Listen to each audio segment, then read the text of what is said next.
Josué 14:7. Después vamos a leer otros pasajes también de la Biblia, pero vamos a tomar Josué 14:7 como nuestro texto inicial. Josué capítulo 14, versículo 7.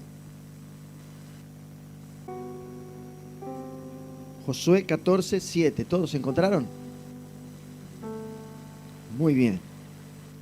Vamos a leer entonces. Dice: yo era de edad de 40 años. No, yo ya tengo 50 casi. No, pero este era Caleb. Este es Caleb el que está hablando. Yo era de edad de 40 años cuando Moisés, siervo de Jehová, me envió de Cades Barnea a reconocer la tierra, y yo le traje noticias como lo sentía en mi corazón. Amén. Vamos a cerrar nuestros ojos y vamos a hablar con Dios. Padre, en el nombre de Jesús te damos gracias en esta mañana por la preciosa oportunidad que tú nos has preparado de estar aquí junto con nuestros hermanos y con nuestras hermanas para compartir este momento especial en tu presencia, de buscar tu rostro, Señor, de aprender de tu palabra, de tener comunión los unos con los otros en tu presencia, recibir tu gracia en nuestras vidas y rendirte nuestras vidas a ti, Señor, en adoración, en alabanzas, y también, Señor, sentándonos a prestar oído, a meditar en las verdades de tu palabra. Gracias, Señor, por este tiempo que nos has dado, por este día precioso que tú has hecho salir tu sol sobre buenos y malos, sobre justos e injustos, como dice tu palabra. Gracias, Señor, porque tú nos has sostenido hasta aquí, tu mano nos ha ayudado, y te alabamos y te engrandecemos por eso. Y estamos aquí, Señor, hoy con nuestros corazones abiertos y dispuestos a ser ministrados por ti, por tu Espíritu. Te lo pedimos en el nombre de Jesús, Señor, y te damos gracias. Amén y amén. Gloria a Dios. Como ustedes saben, hermanos, Caleb es un personaje bíblico, un hombre real que existió y que tuvo un privilegio muy especial. Dice la Escritura que cuando el pueblo de Israel había sido librado por el Señor de la mano de los egipcios y salieron al desierto para ir a la tierra prometida, a la tierra de Canaán, cuando entraron en el desierto hubieron algunas dificultades, algunas rebeliones, y de la salida del Mar Rojo, del cruce del Mar Rojo, los israelitas caminaron apenas unos kilómetros por el desierto hasta un lugar llamado Cades Barnea, y allí se acamparon. Y dice la Escritura que por orden del Señor, Moisés reunió a un representante de cada una de las 12 tribus que había en Israel, eligió a uno de cada tribu para enviarlos a reconocer la tierra de Canaán, porque Dios lo mandó así, para que ellos fueran como espías a la tierra donde iban a ir a conquistar, para reconocerla, para ver cómo era, para que trajeran un informe de lo que vieran, de los frutos que la tierra producía, y para saber si realmente era la tierra a donde Dios los estaba enviando. Así que Moisés preparó a estos 12 espías, a estos 12 jóvenes, bueno, o no tan jóvenes porque tenían 40 años, algunos de ellos, ¿no? Por ejemplo, Josué y Caleb eran de edad de 40 años cuando fueron llamados a esta tarea. Josué ya había perfilado ser un hombre que iba a dar mucho por la gloria del Señor. Pero esta es su aparición en escena, cuando Josué y Caleb son unidos a este grupo de 12 espías. Nadie se acuerda del nombre de los otros, ¿no? Ni para qué acordarse. Pero ellos, en el libro de Números capítulo 13 y 14, se nos narra esta historia, ustedes pueden después confirmarlo. Aparecen los nombres de cada uno de los 12 que fueron a reconocer la tierra. De los que nos acordamos nosotros es de Josué y Caleb. De los otros, ni por error nos queremos acordar. ¿Por qué no? Bueno, porque unos hicieron lo que hacen todos, pero otros tuvieron fe. Y eso cambió completamente sus vidas para siempre. En este momento de la historia, cuando leemos Josué capítulo 14, habían pasado 45 años de aquel momento en que Moisés separó a esos 2 espías para enviarlos a reconocer la tierra. 45 años habían pasado.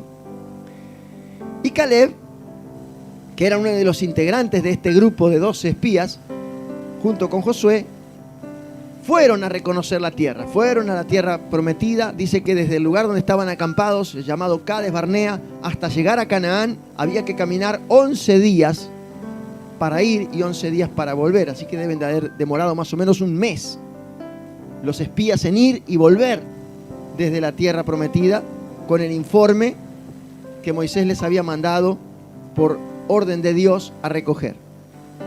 Ahora, ¿qué pasó? Los 2 espías fueron, recorrieron el camino durante 11 días, llegaron a la tierra de Canaán.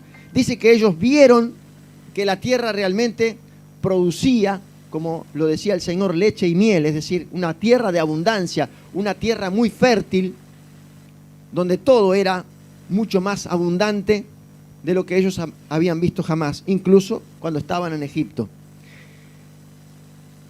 Pero también vieron que había ciudades fortificadas y que los habitantes de una parte, justamente de este lugar donde está ahora Caleb, llamado el Valle de Hebrón, vivían una raza de hombres gigantes. En una ciudad conocida como Anac, vivían una raza de hombres gigantes, los últimos gigantes que quedaban en la tierra. Y esto, por supuesto, no era algo que los iba a poner muy contentos, ¿no? Vieron la tierra, era realmente como Dios lo había dicho, una tierra que producía leche y miel, una tierra de mucha abundancia, de muy buenas cosas, pero vieron que habían ciudades fortificadas, vieron que la gente que vivía en estas ciudades tenía armas para defenderse, vieron a los gigantes, y bueno, reconocieron la tierra, y cuando volvían, se trajeron con ellos higos, granadas, y un racimo de uvas que recogieron en un lugar llamado el Valle de Escol, que para cargarlo, tuvieron que cargarlo entre 2. ¡Qué racimito de uvas, hermano! Ya me dio gana, hay que esperar hasta febrero, pero bueno. Pero hay uva en el puesto, sí, pero son de plástico, hermano.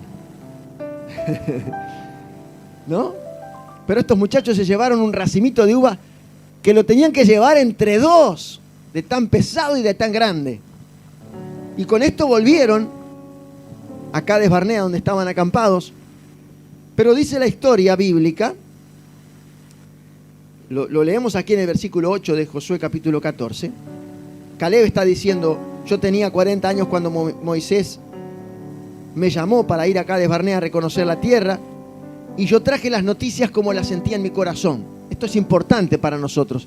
Cuando Caleb y Josué dieron las noticias de lo que habían visto, las dieron como lo sintieron en su corazón.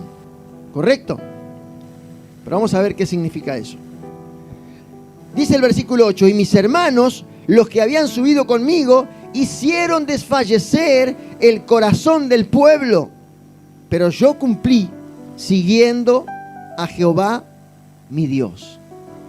Mis hermanos, dice Caleb, los que fueron conmigo a reconocer la tierra, hicieron desfallecer el corazón del pueblo. ¿Por qué?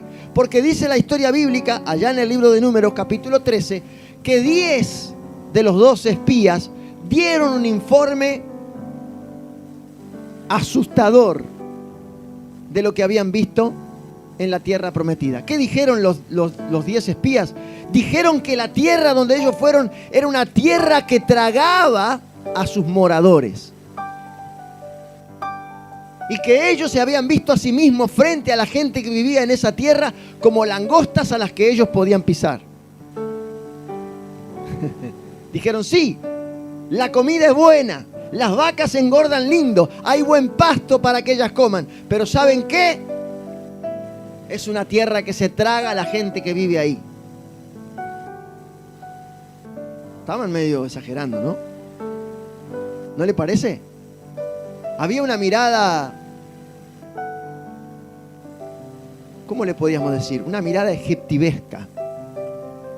Una mirada tipo egipcio.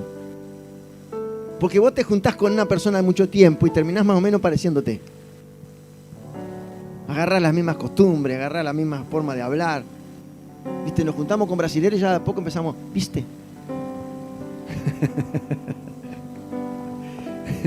No, pues es imposible que quien vive en la frontera no agarre el cantito, ¿no? ¿Por qué? Porque está agarrando todo el día hablando con brasileños, terminaba hablando con el cantito.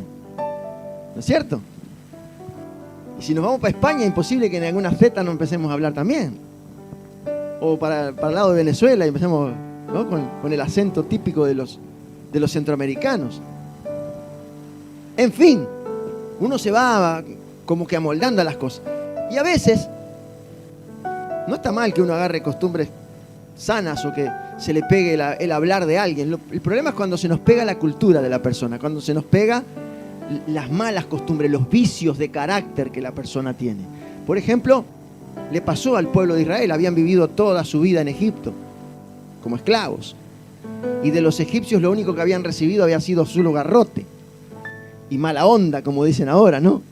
Y siempre con el problema de la idolatría, porque los egipcios adoraban muchos dioses y toda esta problemática que habían vivido durante tanto tiempo, los había dejado sin esperanza, sin fe. Lo único que habían podido contemplar para que su fe de algún modo empezara a crecer eran los milagros del Señor al salir de Egipto, las 10 plagas que vieron suceder sobre el pueblo de Egipto que a ellos no los tocaron, la apertura del Mar Rojo, no era poca cosa, ¿no? El agua convirtiéndose de amarga en dulce para poderla beber y escuchar los preceptos de Dios que Moisés había enseñado ya bastante al pueblo. Sin embargo, hermano, algunos estaban egiptificados. Algunos tenían pegada la cultura egipcia tan fuerte dentro de ellos que acostumbraban a ver la vida como la acostumbraban a ver los egipcios. No podían adaptarse a la nueva forma de ver la vida, la nueva forma que consistía en creerle a Dios. Todavía estaban con la forma de ver las cosas que tenían los egipcios. Y los egipcios, cuando las cosas se les fueron mal, usted ya sabe lo que hicieron, ¿no? Se desesperaron, se fueron a hacerle culto a sus dioses, en fin. Pero cuando Dios empezó a intervenir en la vida del pueblo, les empezó a enseñar a través de Moisés que tenían que confiar en el Señor. Parece que los 10 que habían ido con Josué y Caleb tenían la cabeza egipcia, pero Josué y Caleb les había entrado de alguna manera. A Josué y a Caleb les entró en el corazón las palabras de Moisés y ellos podían confiar en el Señor. Por eso Caleb le dice a Josué, en este momento está hablando con Josué, le dice: yo recuerdo, dice, que cuando fuimos a la tierra prometida, mis hermanos, los 10 que fueron conmigo, trajeron un informe que hizo desfallecer al pueblo, pero yo hablé, dice Caleb, lo que sentí en mi corazón. Yo hablé lo que sentí en mi corazón. ¿Qué había sentido Caleb en su corazón? Dice el texto bíblico en Números, capítulo 13 y 14, que cuando llegaron y dieron el informe, los espías que dieron el informe negativo, la gente dice que empezó a gritar y a decir: no había tumbas en Egipto para que nos enterraran, ¿para qué vinimos a este desierto a morir? Entonces dice que Josué y Caleb irrumpieron en la conversación, gritaron fuerte y dijeron: no los escuchen, nosotros también vimos la tierra. Y es cierto, hay gente grande, hay gigantes, tienen murallas, pero el Señor está con nosotros y los vamos a comer como pan. Así que no tengan miedo de ellos. ¿Y sabe qué hizo la gente cuando escuchó a Josué y a Caleb decir eso? La Biblia dice que los querían apedrear. Estaban tan egiptificados que ya no querían oír ninguna cosa que fuera buena. Se quedaron con lo malo. Porque siempre es más fácil quedarse con lo malo que creer en lo bueno. Entonces dice la Escritura que Dios tronó desde el cielo sobre el tabernáculo Y el pueblo se detuvo y empezó Dios llamó a Moisés y le dijo: ¿hasta cuándo voy a soportar a este pueblo porfiado, necio? Los voy a destruir a todos, le dice Dios a Moisés. Y Moisés: Señor, por favor, perdónalos. No los mates. ¿Qué dirá la gente? Que tú sacaste a este pueblo de Egipto y como no pudiste con ellos, los mataste. Yo te defiendo, Señor, no lo hagas. Y Dios le dijo a Moisés: bueno, Moisés, está bien, no los voy a matar, pero decirles a todos ellos que van a ver la tierra, pero no van a poder entrar. Y decirle a Josué y a Caleb de mi parte, que la tierra donde pisaron los pies de ellos cuando lleguen a Canaán y la conquisten, va a ser de ellos. Israel caminó 40 años en el desierto. La Biblia dice que 11 días era que tenían que caminar. Caminaron 40 años hasta que todos los rebeldes se murieron. Y solamente Josué y Caleb quedaron vivos. Ni siquiera Moisés entró en la tierra prometida. Solamente Josué y Caleb quedaron vivos. Pero déjeme decirle algo más. Cuando Caleb tenía la edad de 85 años, que es aquí cuando él dice estas palabras, Dios le dio la tierra que habían pisado sus pies, el monte de Anac, donde estaban los gigantes. Dice: vos vas a echar a los gigantes y te vas a quedar con esa tierra. Qué tremendo, ¿verdad? En el versículo 11, aquí de Josué capítulo 14, dice: todavía estoy tan fuerte como cuando el día que Moisés me envió. ¿Cuál era mi fuerza entonces? Tal es ahora mi fuerza para la guerra y para salir y para entrar. La misma fuerza que sentía cuando tenía 40, la tenía a los 85. Ay, Señor, yo quiero eso también, gloria a Dios. ¿Cuántos quieren la bendición de Caleb sobre su vida? ¿Quiere la bendición de Caleb en su vida? No sea egipcio, hermano. No piense como egipcio. No viva como egipcio. No vea la vida como la ven los egipcios. Dios ha hablado a tu corazón y te ha llamado para que le creas a su palabra. Porque los que le creen a la palabra de Dios, Salmo 112, versículo 7, para los que puedan buscarlo rápido, si no, no se moleste porque va a demorar una hora mientras yo ya pasé de largo. Pero si usted puede buscarlo rápido, Salmo 112, versículo 7. ¿A qué se refiere el Salmo 112? Se refiere a la bendición que tienen las personas que confían en Dios. Escuche lo que dice el Salmo 112, versículo 7. No tendrá temor de malas noticias. ¿Por qué no tendrá temor de malas noticias? Porque su corazón está firme, confiando en Jehová.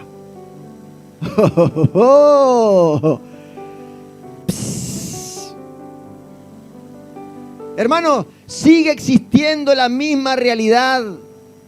Ante los acontecimientos que se dan a nuestro alrededor, siempre hay dos informes. Siempre hay dos puntos de vista. Siempre hay dos formas de ver las cosas. A veces, por costumbre, porque nos hemos habituado a la forma en que los que están a nuestro alrededor ven todo, nosotros empezamos a ver todo como lo ven ellos. Desde un punto de vista simplemente humano, sin Dios, sin fe, sin esperanza, sin confianza en un Dios todopoderoso, creador del universo, que todas las cosas las tiene en sus manos, en un Dios soberano. No era, hermano, una gallina disfrazada de Dios la que fue a sacar a Israel de Egipto. Fue el creador del universo, el Dios todopoderoso, el eterno, el santo, el que es y el que era y el que ha de venir, el alfa y el omega, el principio y el fin.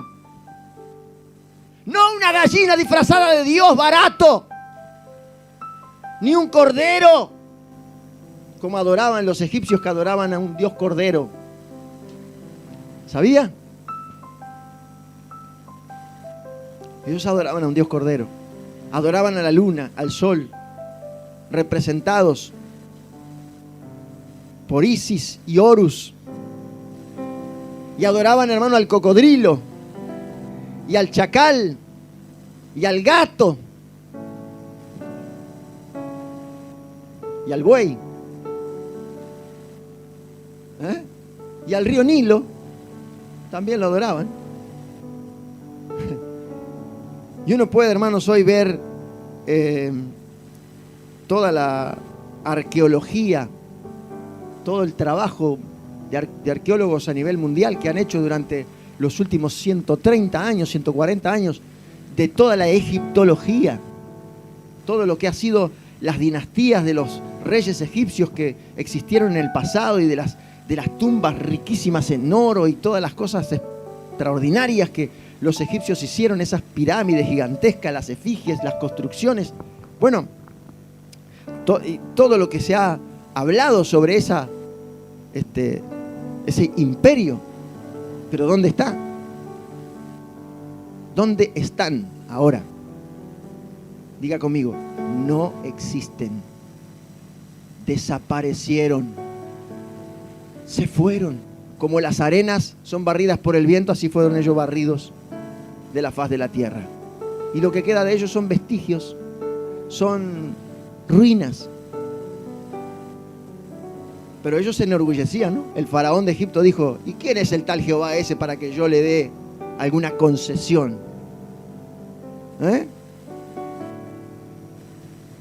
¿Qué Dios hay más importante que yo?, dijo el faraón. Porque él creía que era un Dios también. Así. Cuando las aguas del Mar Rojo se los tragaron a todos, Dios le dijo al pueblo de Israel, yo soy su Dios. Estos egipcios que ven hoy, dice, ya no los van a ver nunca más. Desaparecieron para siempre. Yo soy Jehová, dice Dios. Soy el que soy. Decirle a Faraón, Dios me envió. El yo soy me envió. ¿En quién ponemos nuestra confianza? Los que ponen la confianza en el Señor, los que confían en Jehová como su Dios, los que han puesto, hermanos, su confianza en el Señor. El salmista dice, estas son personas que viven la bendición de ese Dios. Y una de las bendiciones que nombra es, no tendrá temor de malas noticias. ¿Por qué? Porque su corazón está confiando en el Señor. Josué vio lo que vieron todos. Caleb vio lo que vieron todos. Pero, ¿qué fue lo diferente entonces? En quién confiaban frente a lo que tenían adelante. Eso es lo que lo cambia todo, la fe. Tu fe es la que puede cambiarlo todo. Ahora, no es tu fe en la fe, ni tu fe puesta en un muñeco de tiza, ni tu fe en la Virgen María, ni tu fe en el pastor de la iglesia, ni que en esta iglesia es mejor que la otra. Es tu fe puesta en el Señor. Porque puesta en otra cosa no vale nada. Pero puesta en el Señor es la cosa más segura que podemos tener en la vida. Ahora, hermano, a nuestro alrededor la gente ve las cosas como quiere verlas. Como los 10 espías vieron la tierra, vieron todo lo mismo, pero unos tenían una idea y otros tenían otra. Porque lo que uno lleva adentro, ¿sí? Lo que llevamos por dentro es lo que al final manifestamos. Es lo que al final nos hace lo que somos. Dice el texto bíblico en el libro de Proverbios, tal es el pensamiento del hombre en su corazón, tal es él. ¿En qué creía entonces Josué y Caleb? Creían en Jehová. Habían puesto su confianza en el Señor.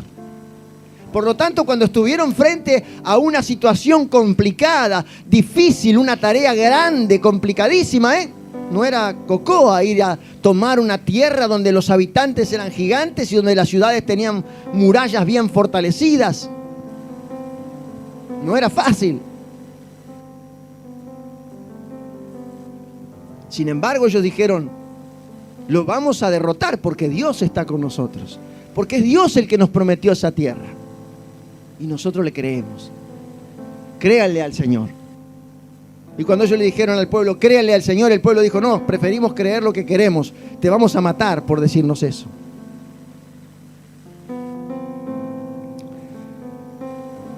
No estamos, hermanos, en una realidad diferente. Sí es diferente la realidad en cuanto a, la forma en que los seres humanos viven hoy. Es diferente, ¿no? Tal vez sea diferente cómo construimos nuestras casas, qué comemos, qué vestimos, ¿no?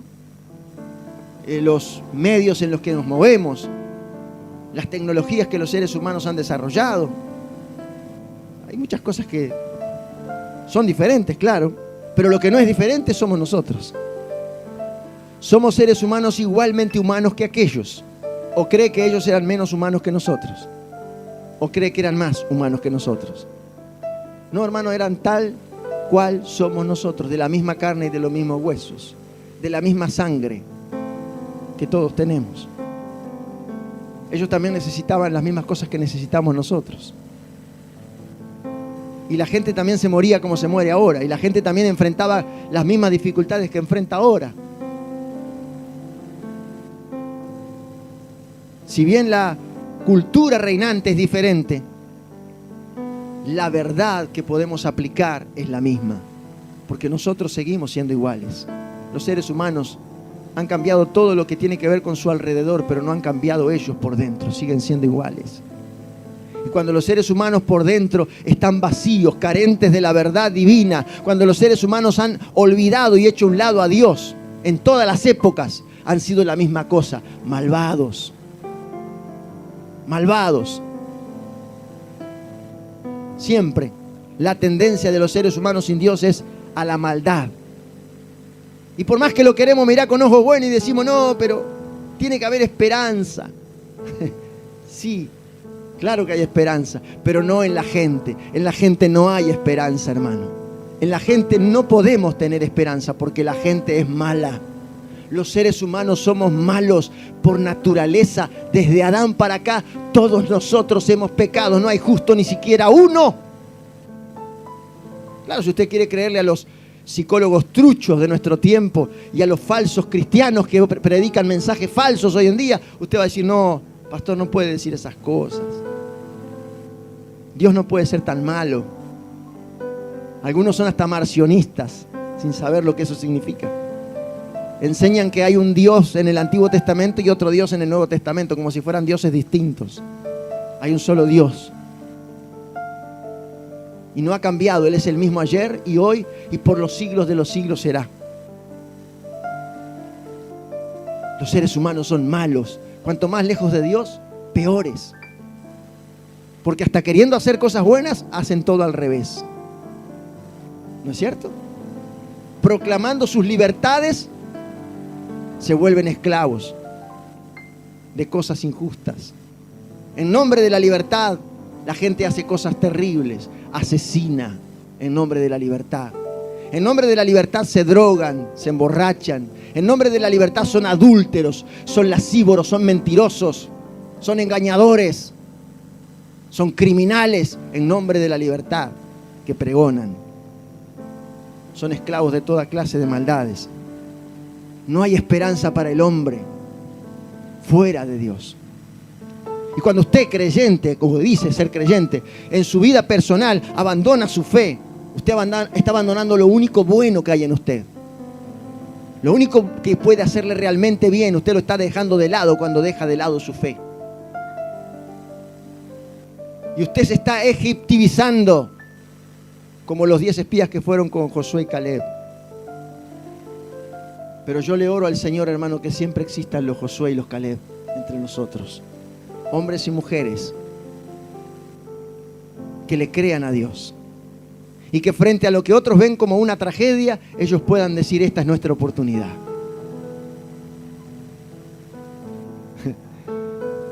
Es insólito cómo las cosas pueden ser tan verosímiles. ¿Sabe qué? Hay una estrategia de marketing que es la disciplina que estudia la forma de vender mejor. Entonces todos los que estudian el marketing y todos los que estudian gerenciamiento de empresas y los que trabajan a niveles con mucha gente y quieren que los negocios vayan bien, han aprendido una técnica en una especie de gráfica que se hace para organizar el trabajo en una empresa. Se utiliza una técnica en la que se miran las cosas que se tienen y se ven lo que pueden ser las debilidades que uno tiene frente al trabajo o a la empresa o al negocio, y las fortalezas y cómo se puede mejorar y cuáles son las amenazas que uno tiene. Entonces, una de las técnicas que utiliza el marketing es enseñarle a la gente que todas las cosas difíciles, las amenazas y las debilidades que la empresa o la persona tiene frente al trabajo, se tienen que mirar no como algo totalmente negativo, sino como una oportunidad. ¿Sí? Que las cosas adversas, las cosas contrarias, las cosas negativas, las cosas difíciles, las cosas malas que pasan, se tienen que aprender a mirar como una oportunidad. Y eso lo dicen los máster en la técnica de cómo vender mejor, ¿no? Del marketing. Es la técnica que aplican las grandes superficies, los supermercados, las empresas poderosas, las multinacionales como Coca-Cola, etcétera. Aplican esas técnicas. Ven que algo malo pasa y dicen, en vez de tirarnos al piso y ponernos a llorar, vamos a ver qué podemos hacer para que esto no pase más, para solucionarlo y hacerlo mejor. Y ahora ustedes creen, hermano, ¿de dónde se imaginan ustedes que sacaron esa idea? ¿Ah? ¿De dónde creen que la sacaron? ¿Creen que alguno de ellos mágicamente una lucecita lo alumbró? No, se pusieron a leer la Biblia. Y sacaron de la Escritura algo tan valioso, tan poderoso, que les dio mucho éxito. ¿De dónde lo sacaron? De la Escritura. Y hasta los incrédulos que usan estas cosas solo para hacer dinero, ¿se dieron cuenta que era bueno? Imagínense lo bueno que es para usted, en su vida personal. Sin tener nada que ver con dinero, me refiero, ¿no? Pero imagínense lo bueno que es para usted, tener fe, confiar en Dios. Saber que, hermano, las cosas difíciles que pasan no tienen que ser vistas siempre con ese visto negativo de tragedia, como tienen los que viven en Egipto. Porque los que viven en Egipto son esclavos.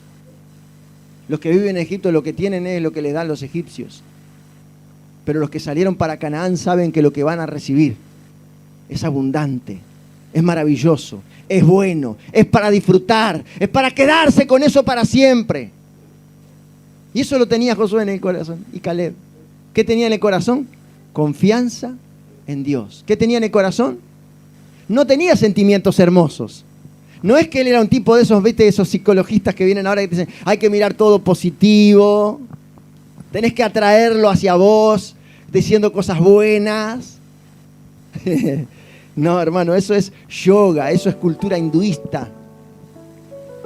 Si usted quiere ser hindú, aplique esas cosas, pero usted es cristiano, no puede aplicar eso. No es tener esa visión estúpida de que todo es perfecto, no. Sino aprender a confiar en Dios. No en que porque yo crea que las cosas van a ser buenas, van a ser buenas. No, yo creo en Dios. Eso era lo que tenía Josué y Caleb en el corazón. Creían en Dios. Confiaban en el Señor, en Jehová. Y como dice el salmista, los que confían en Jehová no tendrán temor de malas noticias porque su corazón está confiado en el Señor. Pero mire lo que pasó cuando dieron el informe negativo. La mayoría se decayó, la mayoría se desanimó. Como dice Caleb, mis colegas hicieron desanimar al pueblo. Porque el pueblo no había aprendido todavía a confiar en Dios. La palabra fe, quiero hablarles de la palabra fe. La palabra fe es una palabra que en el Nuevo Testamento aparece como pistis. Pistis. Esta palabra significa confianza basada en lo oído.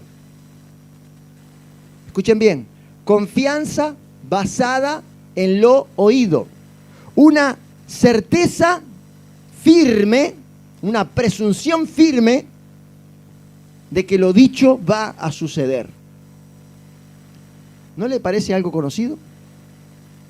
Algo así dice Hebreos capítulo 11, versículo 1. Todos lo conocen, ¿verdad? Dice Hebreos capítulo 11, versículo 1. Es pues la fe, la certeza de lo que se espera, la convicción de lo que no se ve. ¿Está acompañando? Es pues la fe, la certeza de lo que se espera, la convicción de lo que no se ve. ¿Qué hay que tener en Dios? Fe. En el Nuevo Testamento esta palabra se usa solo para hablar de fe en Dios. No para hablar de fe en la naturaleza, ni en uno mismo, ni en que las cosas van a mejorar por arte de magia, sino fe en Dios. La fe puesta en otra cosa no sirve para nada. Es inútil. La fe tiene que estar puesta en Dios para que sea correcta. Hebreos 11:6. Pero sin fe, sin fe es imposible agradar a Dios. ¿Por qué agradó Josué y Caleb a Dios? ¿Qué tenían? Fe. Y tuvieron fe cuando vieron la tierra y la reconocieron. Y tuvieron fe cuando volvieron y los otros se le pusieron malos. Porque algunos tienen fe cuando ven las cosas allá lejos, pero cuando están en medio de la complicación, cuando llegan a su casa y está el marido con los dientes de afuera como un bulldog, se le terminó la fe. O está la mujer revoleando la chancleta, o la suegra. El otro día estaba en Tres Cruces allá, hermano, y de repente la gente empezó a gritar, ¡culebra, culebra! Y yo, ¿qué andará mi suegra por ahí?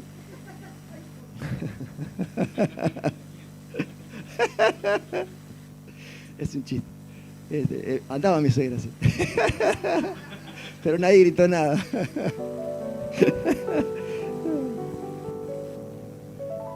La gente tiene, vamos a ver allá, reconocimos la tierra, qué bueno, esto sí, va, buenazo, vamos a comer uva. Imagínate un racimito de uva de eso y si comemos una uva por día y estamos mantenidos por el resto de la vida. Había una abundancia y dijeron, buenazo esto, ¿no? Pero cuando volvieron y la gente se les retobó, nadie se animó a decir lo contrario. Porque la fuerza de la mayoría muchas veces, la presión del grupo, nos ofende, nos confronta y nos hace sentir pequeños frente a lo grande que son ellos cuando se juntan todos. Es como las técnicas que usan los peces en el mar. Los científicos estudiando a los peces, mirá que hay que tener tiempo a perder, ¿no? Los científicos estudiando a los peces, y ahora se da cuenta porque digo que están perdiendo el tiempo. Se dieron cuenta que las sardinas y otros pequeños peces del mar, que son muy pequeños en tamaño, sobreviven manteniéndose siempre en un grupo muy grande. Entonces desde arriba, sobrevolando desde arriba o viéndolo desde un barco desde arriba, el cardumen de peces se ve como una mancha negra enorme en el fondo del agua. Y cualquier otro depredador, incluso los propios otros peces que se comen a estos, lo ven a veces como una amenaza, porque no saben distinguir si eso es otro pez más grande que ellos, o qué. Entonces dice, ahí es muy grande el bulto, mejor rajamos para el otro lado. ¿Entiende? Y esto funciona en la mente de los seres humanos de la misma manera. Hay personas cuya mente, por carecer de fe, no tienen adentro nada que los haga fuerte. Entonces, cuando ven la presión del grupo, ven que el grupo es grande, se juntan todos contra él, y dice, dice, mejor me quedo quietito, o me junto con ellos, ¿no? Si no podés con ellos, dice, unite. Y ahí algunos hermanos dejan, por el mero temor a pasar alguna situación complicada, como que te quieran apedrear, no es poco, ¿no? Pero algunos por temor a que te quieran apedrear, o que te lleven la contra, o que te digan algún insulto, o que no sé, viste, que te digan que te van a negar la comida, qué sé yo. Que te van a desheredar, no sé, esas cosas raras que pasan por ahí. Algunos con esos temores dicen, tiene razón, y siguen la corriente de donde van todos, ¿no? Pero otros tienen la fe, como Josué y Caleb, de ir en contra de la presión del grupo, de decir, no señores, aunque ellos sean 10 y son más que nosotros, no están diciendo toda la verdad. Solo están diciendo las cosas como las ven, pero no como son. Porque mire la exageración, ¿no? Ellos dijeron, es tierra que traga a sus moradores. ¿No le parece que exageraron un poco? ¿Tierra que traga a sus moradores? ¿Qué está mirando mucho? ¿Qué está mirando? ¿A Susana Jiménez? ¿Mucha comedia mexicana o turca? ¿Qué está mirando que todo es tragedia para vos? No sé si ustedes han visto las comedias turcas, pero son pura tragedia. 2 minutos de felicidad y al rato todo se vuelve una tragedia otra vez. Son espantosas. Siempre la gente está como muriéndose y siempre están es una depresión andante mirar eso. Terminás de mirar una comedia de esa, te quitas la vida. Son terribles. Y yo, hermanos cristianos que no tienen ganas de ir a la iglesia, después mira comedia turca, ¿qué ganas te van a dar de ir a la iglesia? Si te estás comiendo toda esa porquería. Si en vez de la fe en Cristo vos te estás alimentando con la fe en Satanás.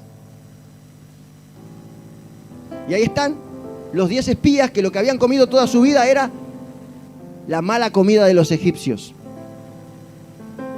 Estaban acostumbrados a vivir en la jaula. Las hermanas Correas tienen unos hermosos pajaritos.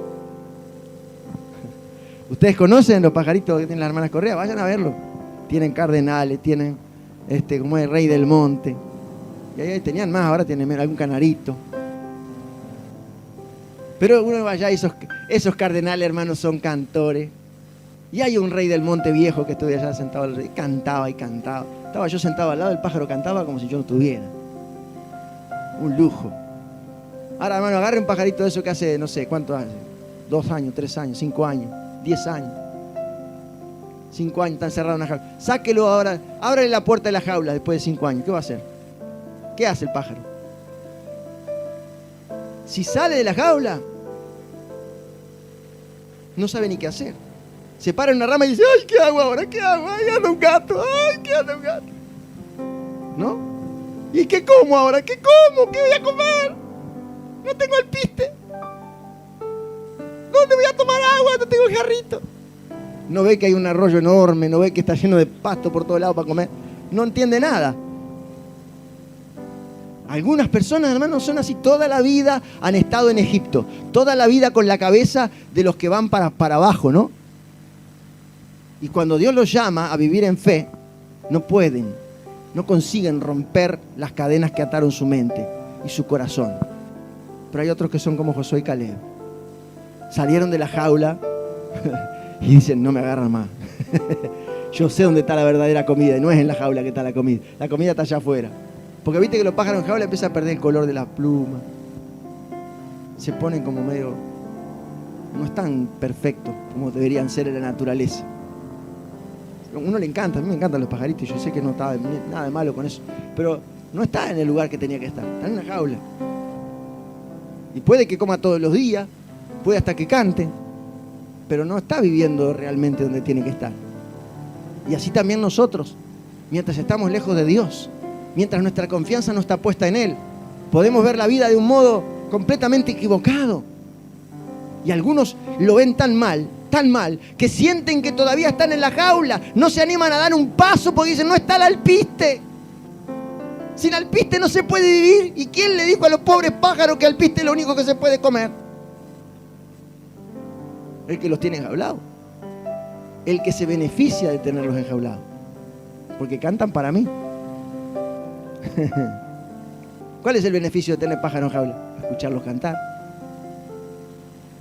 ¿O no? ¿O para qué los tienen, hermano, en la jaula? ¿Solo porque estén encerrados? No, porque les gusta el canto.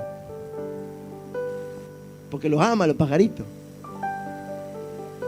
Pero los tiene ahí enjaulados. Imagínense, el beneficio de quien está viviendo en esa situación es para quien lo tiene en esa situación.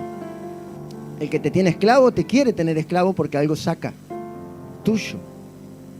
Y nosotros sabemos quién es el que vino para eso, ¿no? ¿Quién vino a destruir a los hombres, a tenerlos esclavos en el pecado para que sean destruidos? ¿Quién? No fue Faraón, es Satanás. No es el pajarinero, como dicen, sino Satanás. El diablo es el que se beneficia porque se va a llevar el alma al infierno, manteniendo esclava a la gente. Pero Dios nos llamó, hermanos, a oír su palabra. La palabra pistis quiere decir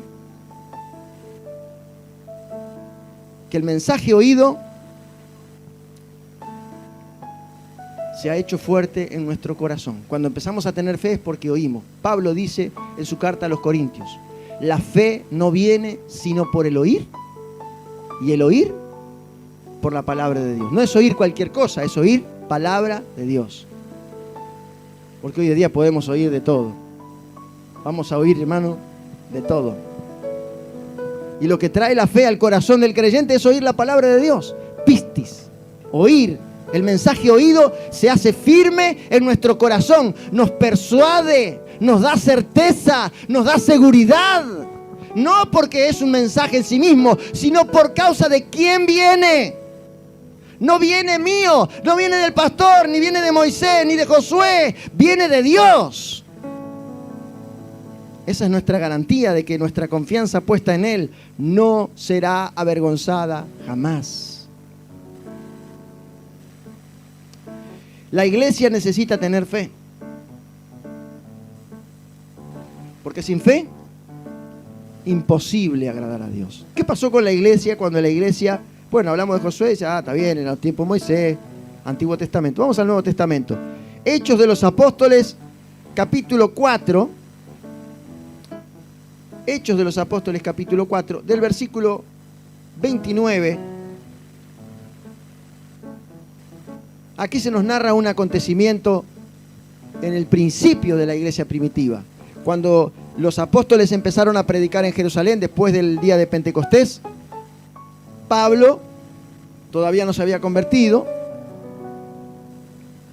Pedro y Juan fueron los primeros protagonistas de la predicación masiva. Pedro predicó el día de Pentecostés, 3.000 almas se convirtieron, luego predicó de nuevo en la puerta del templo cuando se sanó el paralítico y 5.000 más se convirtieron y eso suma 8.000 en 2 predicaciones.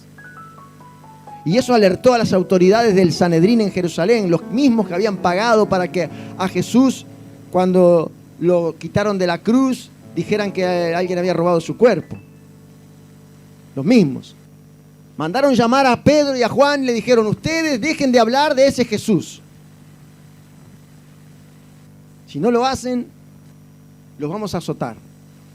Entonces Pedro le dijo al principal sacerdote, juzguen ustedes, ¿qué tengo que hacer? ¿Obedecer a Dios o a los hombres? Y ellos dijeron, a Dios. Bueno, entonces pueden darnos garrote nomás, dice. Porque nosotros no vamos a dejar de predicar a Jesús. Y dice que los azotaron y les dijeron que no predicaran más a Jesús. Y Pedro y Juan se fueron de esa reunión con los líderes del concilio religioso de Jerusalén a reunirse con la iglesia, a reunirse con los hermanos que estaban en una casa. Y dice que cuando llegaron allí le contaron lo que había pasado, le dijeron a los hermanos, Pedro y Juan, le dijeron a los hermanos que los judíos de Jerusalén los habían amenazado, que dejaran de hablar de Jesús, que no predicaran más, que los iban a golpear. Entonces dice la Escritura, en el verso 29, después de que Pedro y Juan les dijeron todas estas cosas, ellos empezaron a orar. Y cuando empezaron a orar, en el versículo 29, oraron diciendo, y ahora, Señor, mira sus amenazas y concede a tus siervos que con todo denuedo hablen tu palabra, mientras extiendes tu mano para que se hagan sanidades y señales y prodigios mediante el nombre de tu Hijo, de tu Santo Hijo Jesús. Cuando hubieron orado, el lugar en que estaban congregados tembló y todos fueron llenos del Espíritu Santo y hablaban con denuedo la palabra de Dios. Esto es en el Nuevo Testamento. La iglesia empieza a predicar y lo primero que recibe es amenazas. Si ustedes siguen hablando, los vamos a reventar. Y Pedro dijo, díganme ustedes, ¿a quién tengo que obedecer más? ¿A Dios o a ustedes? Y volvió Pedro para la iglesia y le dijo, hermanos, nos amenazaron, nos dijeron que nos van a reventar si seguimos predicando. Entonces los creyentes se pusieron a orar. Señor, tú eres el Dios de los cielos, tú fuiste el que enviaste a tu Hijo. Ahí está toda la oración que ellos hicieron. Y al final dicen, escucha tú sus amenazas. Mientras tanto, danos a nosotros oportunidad para predicar. Danos a nosotros valentía para predicar. Y dice que cuando estaban terminando de orar, la casa fue llena del Espíritu Santo. Todos los que estaban ahí fueron llenos del Espíritu Santo. Y salían de ahí y hablaban con osadía. Hablaban con valentía. En vez de con miedo, hablaban con valentía. ¿Por qué? ¿Cuál es la diferencia? ¿Qué hizo la diferencia? ¿En quién confiaban? ¿En quién confía? Eso hace la diferencia. Yo tengo fe de que las cosas serán mejores. Yo tengo fe. Ta, ta, ta, ta, ta. Qué linda canción. Muy linda canción, Palito Ortega. Él la tiró. Está más viejo que Matusalén. Una vieja canción, ¿no? Qué linda era escuchar esa canción. Pero ¿fe en qué, hermano? Nunca dijo tener fe en qué. Entonces la canta cualquiera y cualquiera dice, tengo fe. Sí, tengo fe en qué. En San Cristóbal. Tengo fe en el Frente Amplio. Tengo fe en el Partido Nacional. Tengo fe en el ALE. Jamás el puerto va por ahí. Tengo fe en el pastor. Eso sí, hermanos, qué bendición. Yo tengo fe en mi marido. Y yo en mi mujer, dice. Yo tengo fe en mis hijos. Mis hijos son como dioses para mí. Dale, tranquilo nomás. Cuando tengas 80 hablamos.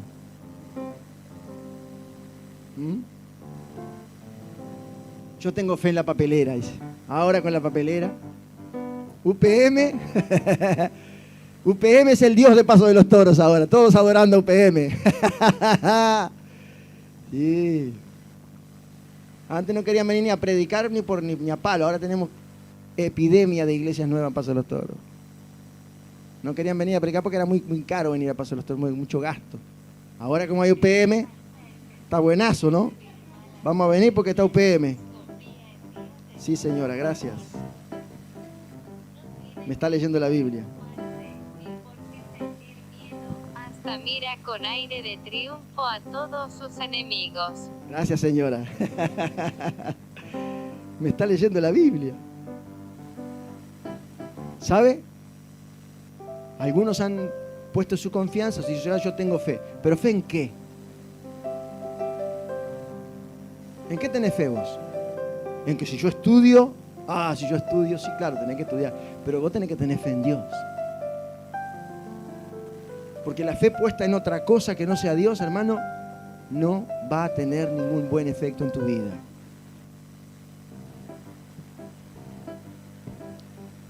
Usted sabe que la iglesia primitiva enfrentó una persecución tenaz, violenta, tan violenta, que duró 300 años y los mártires fueron millones. Quemados, masacrados, asesinados injustamente, reventados por la mitad, solo por confiar en Dios. Pero fue esa confianza, la de ellos, que les hizo menospreciar su propia vida, porque veían más allá de lo que estaba delante de sus ojos. Como Josué y Caleb, usted y yo somos llamados, como la iglesia primitiva, los creyentes de la iglesia primitiva fueron llamados a confiar en Dios. Nosotros hoy, en siglo XXI, frente a la realidad que nos rodea, somos llamados a confiar en el Señor. Ay, pastor, no sabe las cosas que están pasando. ¿De qué? ¿Qué está pasando? No sabe las cosas que están pasando en nuestro país, pastor. ¿Qué está pasando en nuestro país, hermano? ¿Es diferente a lo que pasa en el resto del mundo? No. ¿Y qué ve la gente? Usted habla con la gente y la gente ve tragedia. Y una semana atrás estaban los que decían que si gana la calle, se termina el mundo. Se va a ir UPM de Paso de los Toros. Todos van a perder el trabajo, decían.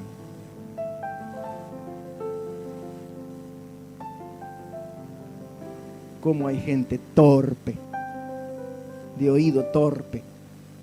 Mete todo para adentro y no filtra nada, no usa el mínimo de esfuerzo para decir, a ver si esto tiene algo de cierto o no.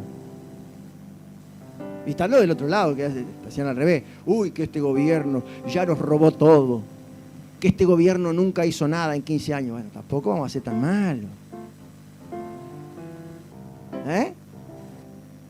¿Por qué decir lo que no es cierto? Que usted no comió durante 15 años, ¿cómo está acá? ¿Por qué exagerar las cosas? Tierra que traga a sus moradores, el Uruguay. Bueno, pará. Se te fue la moto, muchacho. ¿Pero qué tengo que decir yo, cristiano? No es así. Nunca va a ser así.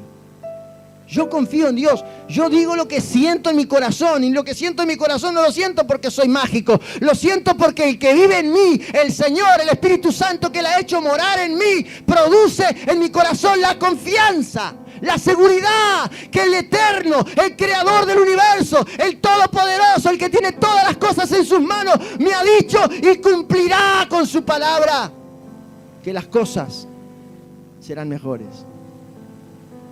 Que hay esperanza, que hay salida, que no tengo por qué ver todo de esa manera como la ven los que se pierden, los que no tienen fe, no pueden agradar a Dios. La carta a los Hebreos capítulo 10, verso 31, dice: el justo vivirá por fe, y si retrocediere, dice Dios, no agradará a mi alma.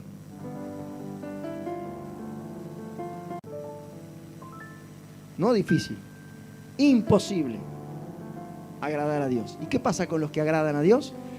Bueno, vamos a preguntarle a Caleb.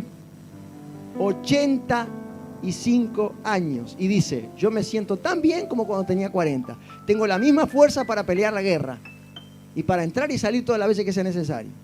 Y dice la Escritura, en el libro de Josué, que Caleb conquistó todo el monte de Hebrón y allí se asentó junto. Él fue el líder de la tribu de Judá. Y usted sabe que la tribu de Judá, ¿quién vino de la tribu de Judá? ¿Quién vino de la tribu de Judá? ¿Quién nació en la tribu de Judá? ¿Quién fue? Jesús. Jesús, en Belén de Judá nació Jesús, descendiente de la tribu de Judá. Caleb, líder de la tribu de Judá. Fe. La fe de Caleb fue tan grande que la bendición de Dios para él fue tan grande que no solamente le dio la tierra que le había prometido en el monte ese donde estaban los gigantes, que los echó a patada a todos, sino que además de los descendientes de él nació David, el rey eterno de Israel, y Jesucristo, nuestro Señor. Mire qué interesante, ¿no? De los descendientes de Caleb, un hombre de fe, porque esos son a los que elige Dios. Esos son a los que elige Dios, a los que tienen fe en Él, a los que confían en Él. Y con ellos está su bendición. Y ellos no tienen temor de malas noticias. ¿Qué noticias escuchaste hoy? ¿Qué noticias escuchaste hoy? Que este gobierno va a ser peor que el otro. Eso es política. Y la política y mentira es lo mismo. La política y la mentira son la misma cosa. Los políticos mienten todo el tiempo. Porque lo único que ellos quieren es sentarse en el sillón y que les paguen el sueldito. Y después lo demás no importa.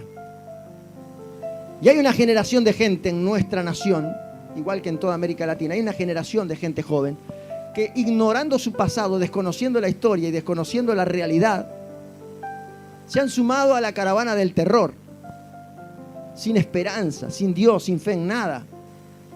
Se han dejado llevar por el mensaje fácil, barato del miedo. Entonces, ay, que esto y que el otro, y parece que hay alguien macabramente, diabólicamente, parece que hay alguien arreando a un montón de gente y llevándola para un solo lugar, para la destrucción, para provocar la guerra, para que venga más hambre y más miseria, para que esto al final se vuelva un caos. Hay quienes esperan eso, pero nosotros, hermano, confiamos en Dios. Confiamos en Dios. Confiamos en Dios. Será lo que tenga que ser, pasará lo que tenga que pasar, vendrá el gobierno que tenga que venir, el peor de la historia, no sé si el peor de la historia o el mejor de la historia, será lo que tenga que ser, que venga lo que venga, pero nosotros confiaremos en el Señor. Estoy seguro que peor que el Imperio Romano no van a ser. Y la iglesia sobrevivió al Imperio Romano. Así que nosotros vamos a sobrevivir, porque confiamos en Dios. No porque somos buenos, ni porque somos fuertes, ni porque confiamos en la calle, ni porque confiamos en el camino, ¿no? Ni porque confiamos en el celular o en la computadora, porque confiamos en Dios. Porque su palabra nos ha hablado al corazón y nuestra fe ha crecido y se ha afirmado en Él. Y el Espíritu Santo de Dios, que llenó la casa donde estaban los creyentes orando, pidiéndole a Dios, en vez de llorar y decir, ¡ay, Señor, qué horrible, cómo nos persiguen!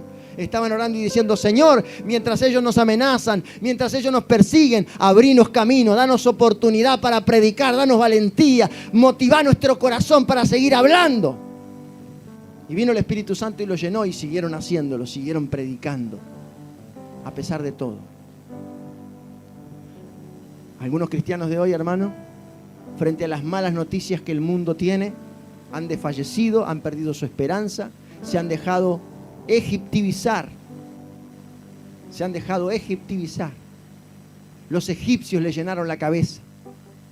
Ya no escuchan al Señor, no escuchan la palabra del Señor, escuchan la comedia turca, escuchan los noticieros confundidos. Mire, una prueba de que los noticieros mienten y que manipulan la información, la tenemos todos en lo que pasó el domingo pasado. Teníamos en Montevideo, yo estaba en Montevideo, había 5 noticieros en vivo de canales de Montevideo. Canal 4, Canal 12, Canal 10, TV Ciudad y BTV. 5 canales de televisión de Montevideo cubriendo las elecciones. 8:30 de la noche, uno va y dice, ganó la calle.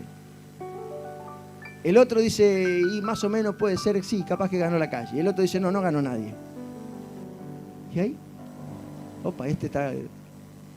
Y de repente, entre las 8:30 y las 10 de la noche, una confusión que nadie entendía nada. Tiraban cohetes, los apagaban, salieron corriendo a bajar las cañitas porque salieron a festejar con la bandera, la guardaron de vuelta, después volvieron a salir, después volvieron a entrar. Y estaba aquella multitud de gente esperando y algunos estaban así como diciendo, ¿y qué va a pasar? ¿Y qué va a pasar? Eso mostró claramente lo que hace el periodismo uruguayo. Confundir a la gente. No dicen la verdad. Están apurados por decir cualquier cosa. No piensan si están diciendo algo bueno, algo malo, algo que beneficie o que hunda a los demás. No les importa nada. La cosa es vender más. Entonces eso nos tiene que ayudar a nosotros, ¿no? A entender cómo se mueve el mundo que está a nuestro alrededor. A usted, hermano. A usted, hermana. No se deje llevar por las noticias que dan, como si fuera el fin del mundo, las tragedias que anuncian, y todo lo ven de forma... Y hay cosas comunes, cosas que pasan, no tienen nada que ver con las noticias que dan los medios. De repente son noticias personales, noticias que hacen a tu vida. Y no son noticias buenas. Te vas al médico, te hace un examen y dices, usted tiene esto.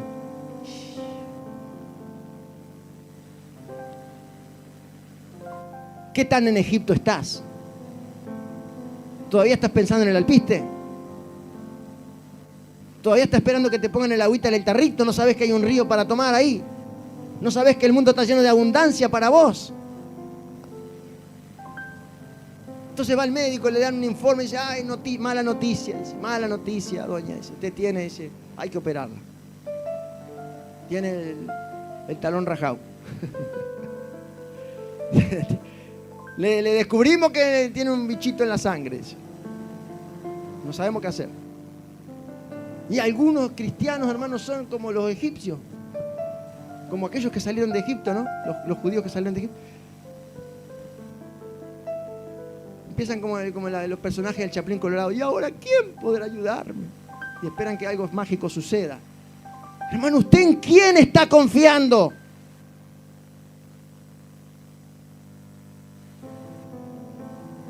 cristianos, los hijos de Dios, los que confían en Dios, no tendrán temor de malas noticias porque su corazón está confiando en el Señor.